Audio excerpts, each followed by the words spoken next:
Aryan drugs case में ABP news की उस एक्सक्लूसिव और धमाकेदार खबर का वक्त है जिससे ड्रग्स केस की पूरी थ्योरी में एक नया ट्विस्ट, एक नया मोड़ आ गया है। एबीपी न्यूज ने आज ऑपरेशन व्हाट्सएप के जरिए इस केस के ऐसे सबूत सामने रखे हैं जिससे यह साबित होता है कि अभी इस मामले की बहुत सी परतें खुलनी बाकी हैं, क्योंकि इस केस के अहम गवाह केपी गोसावी और उसके बॉडीगार्ड प्रभाकर सैल की जो व्हाट्सएप चैट एबीपी न्यूज को मिली है, उससे इस केस में वसूली के एंगल को और मजबूती मिल रही है। अब सवाल यह है कि क्या एनसीबी की रेड ही एक साजिश के तहत हुई या फिर रेड के बाद आर्यन खान जब मिल गए तो वसूली की साजिश का ताना बाना बुना गया? इन सभी सवालों के जवाब आपको मास्टर स्ट्रोक की स्पेशल रिपोर्ट में मिलेंगे। ड्रग्स के खेल में फंसे आर्यन या वानखेड़े के जाल में गए जेल? समीर दाऊद वानखेड़े और उसे लाया इसीलिए गया क्या पब्लिसिटी करके नाजायज लोगों को फंसाया जाए। मैं पहले दिन से कह रहा हूँ वसूली हुई है, सारी वसूली लगभग 1000 करोड़ के ऊपर की का मामला है। जांच हो रही, चीजें सामने आएंगी। गेट पे तस्वीर लेके कुछ लोगों को खड़ा कर दिया गया कि ये आएंगे, इन्हें आइडेंटिफाई कीजिए। इसका मतलब है ट्रैप लगा के लोगों को फंसाया गया। आर्यन ड्रग्स केस में ये सवाल तो काफी दिनों से उठ रहे थे, लेकिन अब एबीपी न्यूज के हाथ सबूतों का जो पिटारा लगा है उससे ये सवाल और भी गहरे हो गए हैं। सवाल ये कि क्या शाहरुख खान से वसूली के लिए आर्यन को निशाना बनाया गया और आर्यन आरोपी नहीं बल्कि पीड़ित है? एबीपी न्यूज को आर्यन ड्रग्स केस में एनसीबी के गवाह प्रभाकर सैल का व्हाट्सएप चैट मिला है। ये वही प्रभाकर सैल है जिसने अदालत में एफिडेविट देकर एनसीबी के अधिकारियों और किरण गोसावी पर कई गंभीर आरोप लगाए हैं। प्रभाकर सैल के व्हाट्सएप चैट से आर्यन केस में वसूली के खेल का पर्दाफाश होता है। इस व्हाट्सएप चैट को डीकोड करने से पहले इसमें आए किरदारों के बारे में आपको बता दें। इसमें पहला किरदार है केपी गोसावी, जो आर्यन केस में गवाह है और रेड के समय आर्यन को पकड़ कर ले जाता दिख रहा था। इसी शख्स की बाद में आर्यन के साथ सेल्फी लेते फोटो आई थी। अब ये हेरा फेरी के मामले में सलाखों के पीछे है। दूसरा किरदार खुद प्रभाकर सैल है, जो रेड के वक्त केपी गोसावी का बॉडीगार्ड था। इसे भी एनसीबी ने गवाह बनाया है, पर प्रभाकर ने इस मामले में वसूली का आरोप लगाया है और इसे लेकर उसने अदालत में हलफनामा भी दिया है। इस व्हाट्सएप चैट में तीसरा किरदार समीर सालेकर का है, जो एनसीबी का अफसर है। आर्यन ड्रग्स केस में अदालत में दिए गए अपने हलफनामे में प्रभाकर सैल ने कहा है कि एनसीबी को जिन लोगों को पकड़ना था उनकी पहचान पहले ही की जा चुकी थी। गोसावी ने उसे उन लोगों के फोटोग्राफ्स भेजे थे ताकि वो उनके क्रूज में दाखिल होने की जानकारी दे सके। कितने लोगों की फोटो भेजी गई थी, आप उनमें से किसी को जानते हैं? 12 जन का भेजा था फोटो। उसमें से सिर्फ मतलब वो मुनमुन धमेचा जो है उनको ही मैं जान पाया, लेकिन उनको पहचान नहीं पाया तभी कि वो अंदर गए कि नहीं गए करके। प्रभाकर के दावे की तस्दीक करने वाला व्हाट्सएप चैट एबीपी न्यूज के पास है। ये उस रात का व्हाट्सएप चैट है जब क्रूज पर रेड हुई। ये व्हाट्सएप चैट 2 अक्टूबर दोपहर 1:23 का है। इसमें वो तस्वीरें हैं जो गोसावी ने प्रभाकर को भेजी थी। गोसावी ने इन्हीं 10 लोगों के क्रूज पर आने की खबर देने को कहा था। व्हाट्सएप में दोपहर 1:39 पर गोसावी ने प्रभाकर को फिर इंस्ट्रक्शन दिए। बिल्कुल नॉर्मल दिखो, वहीं बैठे रहो जब तक एंट्री शुरू ना हो। जी सर। इसके कुछ ही देर बाद गोसावी ने प्रभाकर से फिर जानकारी मांगी। आई क्या हुआ? इसके बाद एक लड़की की पहचान कर प्रभाकर ने गोसावी को इसकी सूचना दी। पिंक शॉर्ट ड्रेस है। ओके। एबीपी न्यूज को मिले चैट सबूत में वसूली के खेल का भी पर्दाफाश होता है। 3 अक्टूबर सुबह 8:16 पर हाजी अली चले आओ और वो काम पूरा करो जो मैंने बताया था। वहां से घर आ जाना। जी सर। बाहर से ताला लगाकर चाबी खिड़की से हॉल में फेंक देना। ठीक है। जल्दी जाओ और जल्दी लौटो। खुद होके सामने आना चाहिए। जो इलीगल एक्ट किया है उनके साथ, उनको ब्लैकमेल करके जो एक्सटॉर्ट किया है वो आना चाहिए। अदरवाइज हम कोर्ट के थ्रू उनको तो समझ 100% भेजेंगे। प्रभाकर ने अपने हलफनामे में कहा था कि उससे एनसीबी ने ब्लैंक पेपर पर साइन कराए और उसने एनसीबी के एक अफसर सलीम सेलार को अपना आधार कार्ड व्हाट्सएप पर भेजा था।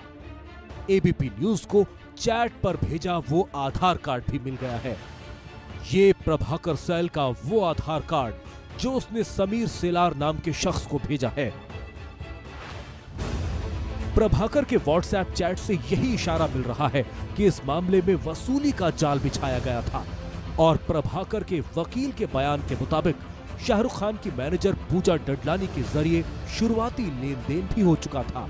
लेकिन पूजा चुप है, इसीलिए अब पूजा के मुंह खोलने का इंतजार किया जा रहा है। पूजा ददलानी क्या वहां पर थी? क्या उनके जरिए पैसे देने की कोशिश की गई? और क्या ये पूरा लिंक समीर वानखेड़े तक पहुंच रहा है? जी बिल्कुल ज़रूर है, क्योंकि इसमें पूजा ददलानी थी। रात को 1:30 बजे जो मीटिंग हुई थी लोअर परेल ब्रिज के नीचे, वो मीटिंग में पूजा ददलानी अपनी खुद की ब्लू मर्सिडीज़ में आई थी और पूजा ददलानी थी। उसके एविडेंस भी और फुटेजेस भी पुलिस के पास है। सेकेंडरी थिंग, जो सुबह पैसे का ट्रांजैक्शन हुआ था वो गाड़ी, वो देने वाला आदमी, वो बैग भी सीसीटीवी फुटेज के सामने, पुलिस के सामने विद सीसीटीवी फुटेज। तो ये पूरा एविडेंस ऑलरेडी पुलिस के सामने है। मैं ये सोच रहा हूँ कि इतना टाइम पुलिस टाइम क्यों वेस्ट कर रहे हैं, अभी तक कोई ऑफेंस रजिस्टर क्यों नहीं कर रही। ड्रग्स केस में एनसीबी की कार्रवाई पर शुरू से ही सवाल उठ रहे थे। एबीपी न्यूज को मिले सबूतों से ये सवाल और गहरे हो गए हैं। एनसीबी की कार्रवाई पर सवाल उठाने का सिलसिला नवाब मलिक ने शुरू किया था, जो अब नवाब मलिक बनाम देवेंद्र फडणवीस की सियासी जंग में बदल चुका है, जिसमें दाऊद और डी कंपनी की भी एंट्री हुई। अब बांग्लादेश और फेक करेंसी की भी एंट्री हो गई। ड्रग्स केस की पॉलिटिकल वॉर में ये नवाब मलिक का हाइड्रोजन बॉम्ब है जो उन्होंने देवेंद्र फडणवीस पर चलाया। फडणवीस ने एक दिन पहले ही नवाब मलिक के संबंध डी कंपनी से होने का आरोप लगाया था, जिसके जवाब में आज नवाब मलिक फडणवीस के तार दाऊद से जोड़ने की कड़ी खोज लाए और फिर तेरी फोटो मेरी फोटो की लड़ाई चल पड़ी। दाऊद इब्राहिम सारे गैंग के लोगों के साथ संबंध की सारी खबरें अखबारों में थी। पूरा शहर जानता था कि रियाज भाटी कौन है। डबल पासपोर्ट के साथ कोई व्यक्ति पकड़ लिया जाए और 2 दिन में छूट जाता है, इसके पीछे क्या खेल था? इससे रियाज भाटी का ना कोई संबंध है ना कोई संपर्क है। और फोटो दिखाने की अगर बात है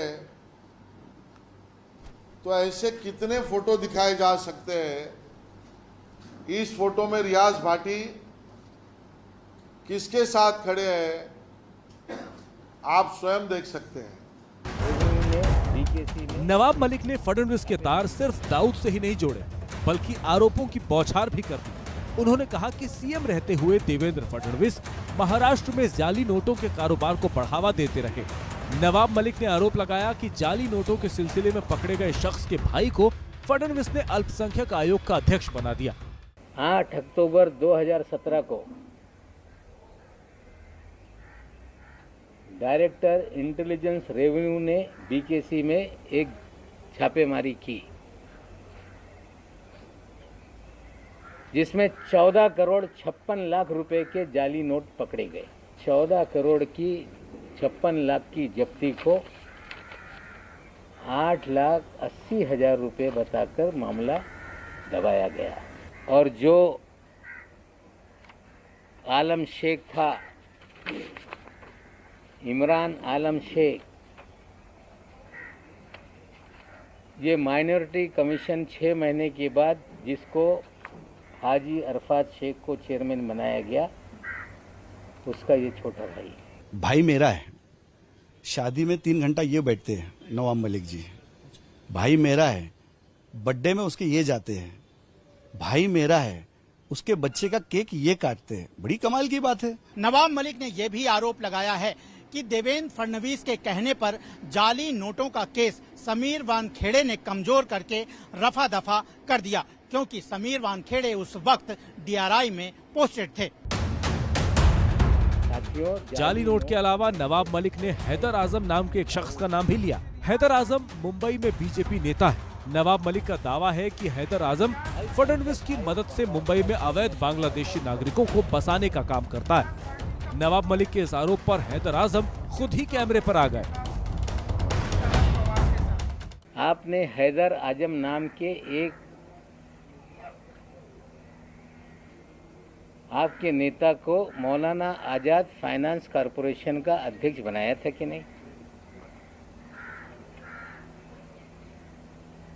क्या हैदर आजम बांग्लादेश के लोगों को मुंबई में बसाने का काम नहीं करता है?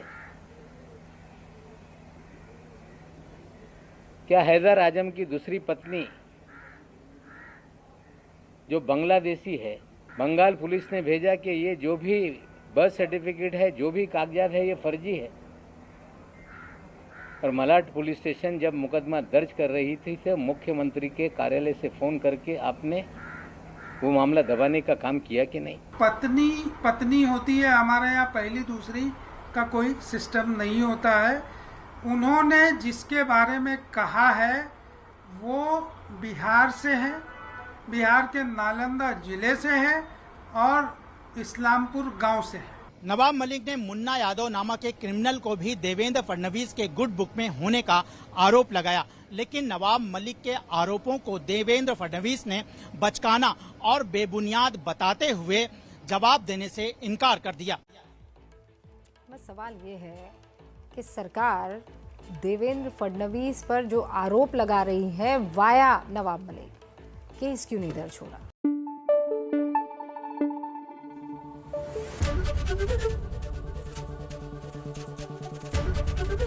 एबीपी न्यूज आपको रखे आगे।